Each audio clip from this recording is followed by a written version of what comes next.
There are ways that we do self-determination, and I call it the ACTS framework. Oh, I love this. So the ACTS framework, ACTS, essentially stands for adaptations, capacity, technology, and social engagement and support, or socialization and support. When you face a challenge, then you can put the ACTS framework into place. Am I right about that? I think anyone, so if you think about the ACTS framework, you can almost do a checklist, right? I'm facing a challenge. So what adaptations do I need?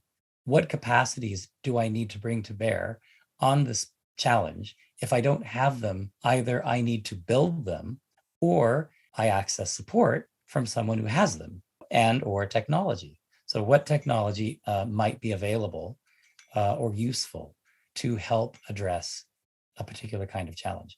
So to give some examples of adaptation, now I tend to communicate through the lens of blindness, because blindness is kind of a quintessential example. It exemplifies the human condition under what is commonly conceived and perceived as a considerable challenge. So if you look at blindness as an exemplar of the human condition, then we can kind of go from there. Adaptations would be things that help us to function better. In the case of blindness, they might be things like some people have seen these bumpy pavements. They're blister pavements at the corners of roads, on the edges of railroad platforms, at the tops of stairs.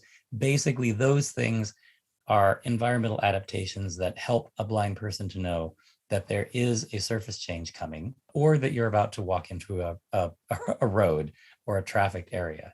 In other countries, they'll have lines that go across open space in commonly traveled areas like transit stations and airports.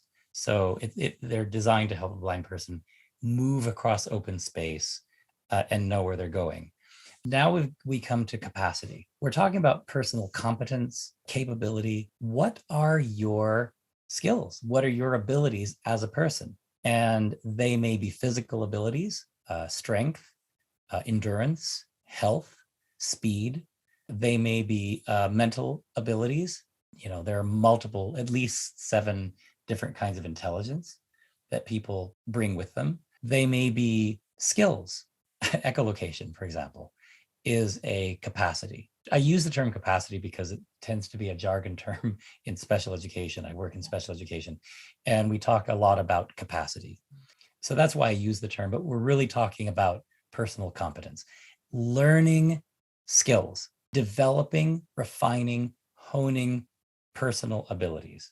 And the next is technology. We're talking basically high tech and low tech technology. So low tech technology would be something as simple as a white cane.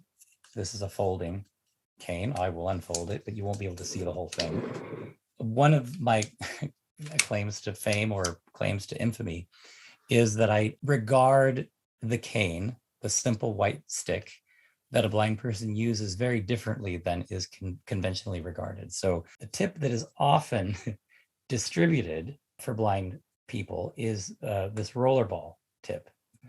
And this tip, I'll hand it to you. Okay. It weighs about as much as a baseball, It's heavy. maybe more. It's very It's heavy. very heavy. Whereas if you hold this by comparison, Oh, it's nothing. it's nothing, right? Right. So anyway, if you're using a cane day in and day out, the weight really matters and the balance really matters. So that's just an example. It's an example of refining low tech, you know, something as simple as a cane. So that's low tech. A high tech example would be something like, I mean, I can go on and on about high tech, but something like an iPhone. My iPhone is full of different kinds of techie things that I use to help navigate.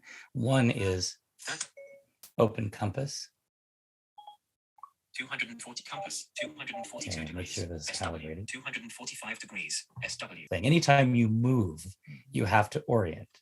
So you're sort of like a living orienteer all the time. Okay. So if you know where north is, of course, the iPhone compass will tell you where north, south. It'll give you the degree relative to north of wherever you're facing.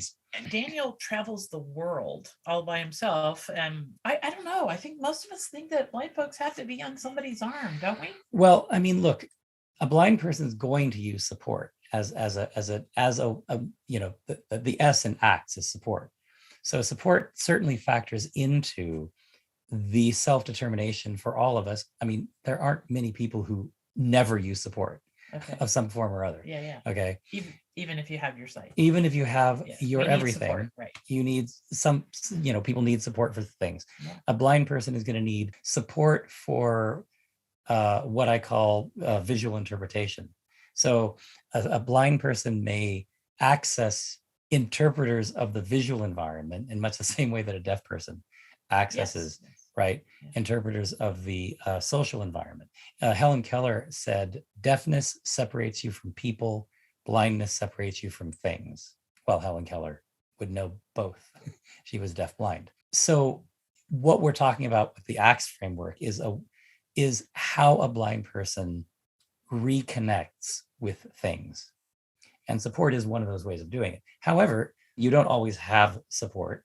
You can't always rely on support. I can't pay for someone to go with me everywhere all the time. People, I guess, sort of assume that you would, but I don't. So you sight surf, you know, you sort of kind of go from sighted person to sighted person to sighted person until, you know, there isn't a wave, there isn't a person, there isn't someone to move you to the next thing.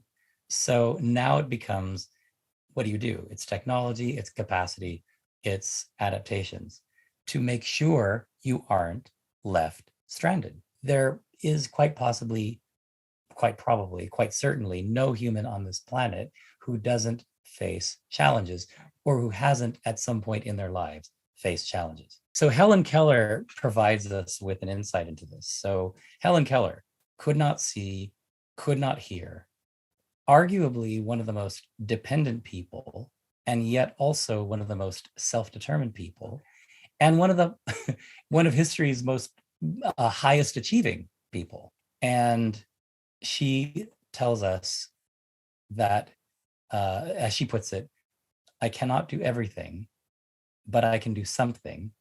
I must not fail to do the something I can do.